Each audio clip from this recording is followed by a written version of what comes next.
كذبت عاد المرسلين، عاد نے رسولوں کو جھٹلایا۔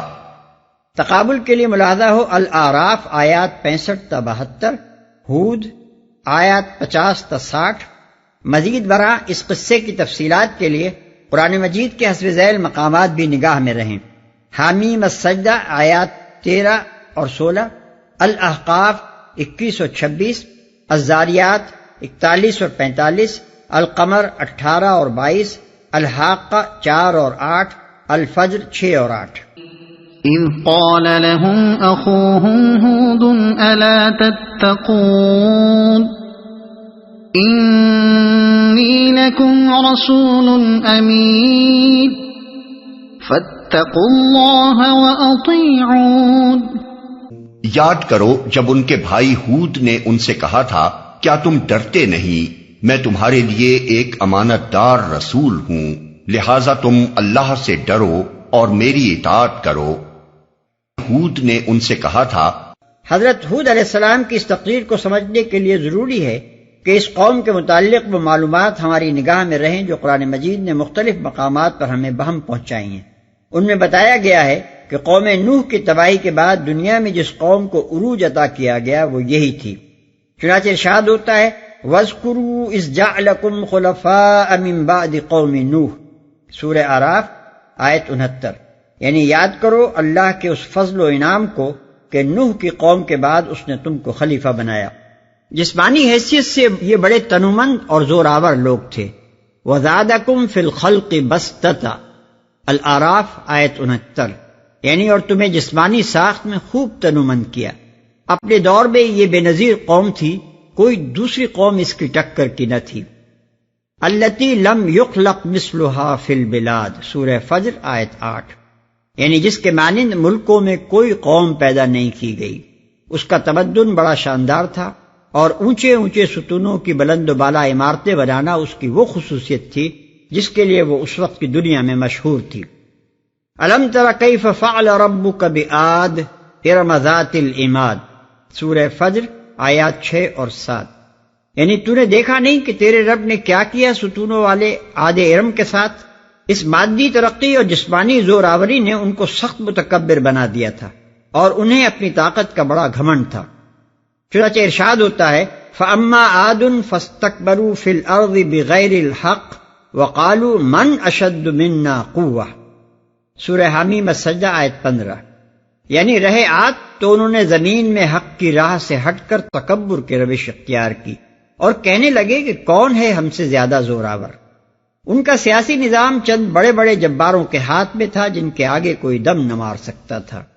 وَاتَّبَعُوا أَمْرَ كُلِّ جَبَّارٍ عَنِيدٍ، سورہ ہود آیت 59۔ یعنی اور انہوں نے ہر جبار دشمن حق کے حکم کی پیروی کی۔ مذہبی حیثیت سے یہ اللہ تعالیٰ کی ہستی کے منکر نہ تھے بلکہ شرک میں مبتلا تھے۔ ان کو اس بات سے انکار تھا کہ بندگی صرف اللہ کی ہونی چاہیے۔ قالوا اجئتنا لنعبد اللہ وحدہ ونذر ما کان یعبد آباؤنا، سورہ الاعراف آیت 70۔ انہوں نے ہود علیہ السلام سے کہا کیا تو ہمارے پاس اس لیے آیا ہے کہ ہم صرف ایک اللہ کی بندگی کریں اور ان کو چھوڑ دیں جن کی عبادت ہمارے باپ دادا کرتے تھے؟ ان خصوصیات کو نظر میں رکھنے سے حضرت ہود علیہ السلام کی یہ تقریر دعوت اچھی طرح سمجھ میں آ سکتی ہے۔ وما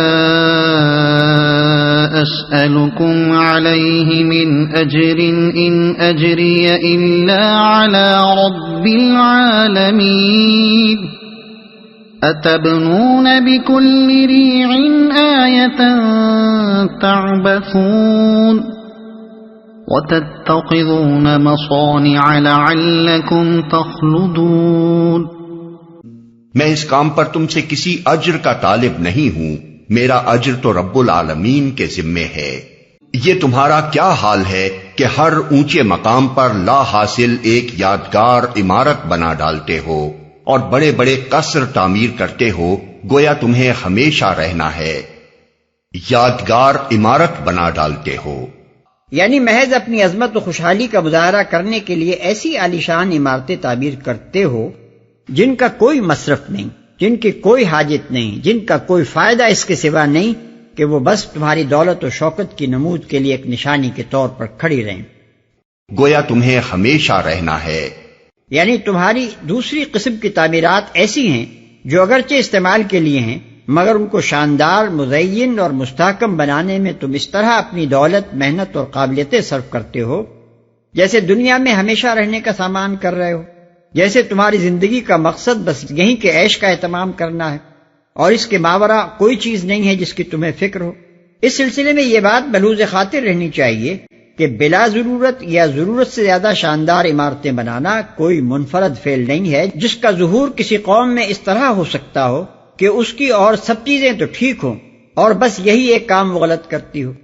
یہ صورتحال تو ایک قوم میں رونما ہی اس وقت ہوتی ہے جب ایک طرف اس میں دولت کی ریل پیل ہوتی ہے اور دوسری طرف اس کے اندر نفس پرستی اور مادہ پرستی کی شدت بڑھتے بڑھتے جنون کی حد کو پہنچ جاتی ہے، اور یہ حالت جب کسی قوم میں پیدا ہوتی ہے تو اس کا سارا ہی نظام تمدن فاسد ہو جاتا ہے۔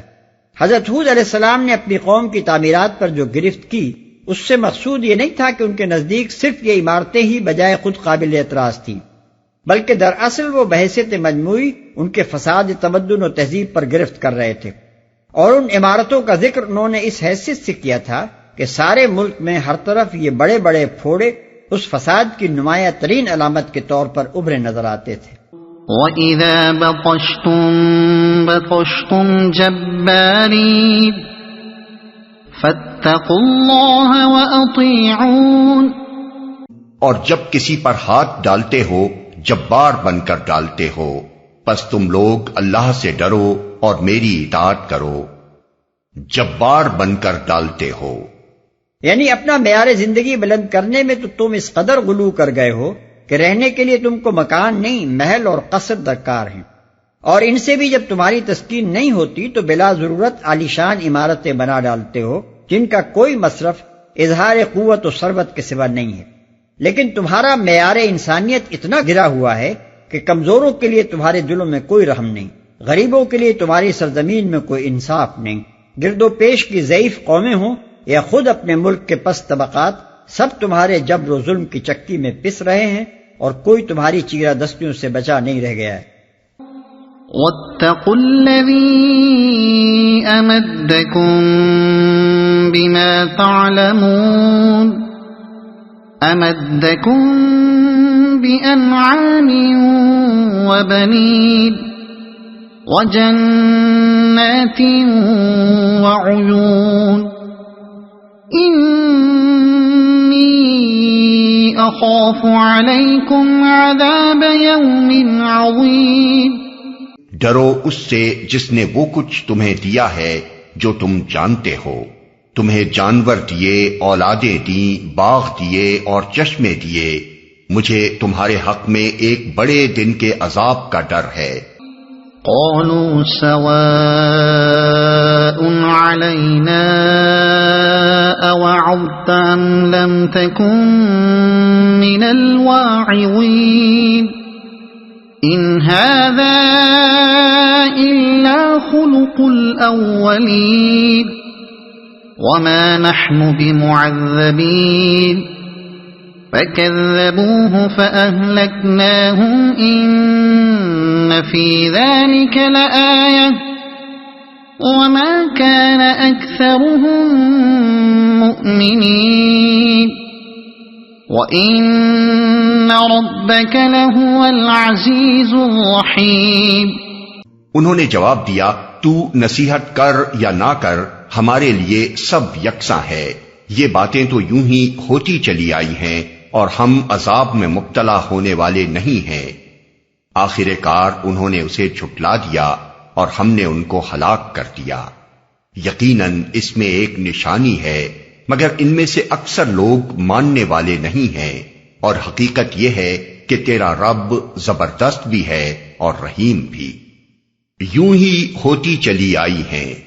اس کے دو معنی ہو سکتے ہیں، ایک یہ کہ جو کچھ ہم کر رہے ہیں یہ آج کوئی نئی چیز نہیں ہے، صدیوں سے ہمارے باپ دادا یہی کچھ کرتے چلے آ رہے ہیں، یہی ان کا دین تھا، یہی ان کا تمدن تھا، اور ایسے ہی ان کے اخلاق اور معاملات تھے۔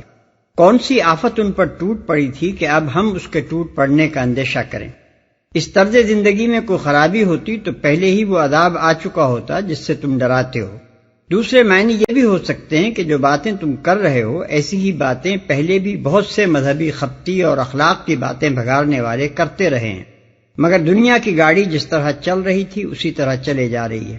تم جیسے لوگوں کی باتیں نہ ماننے کا یہ نتیجہ کبھی برآمد نہ ہوا کہ یہ گاڑی کسی صدمے سے دوچار ہو کر الٹ گئی ہوتی۔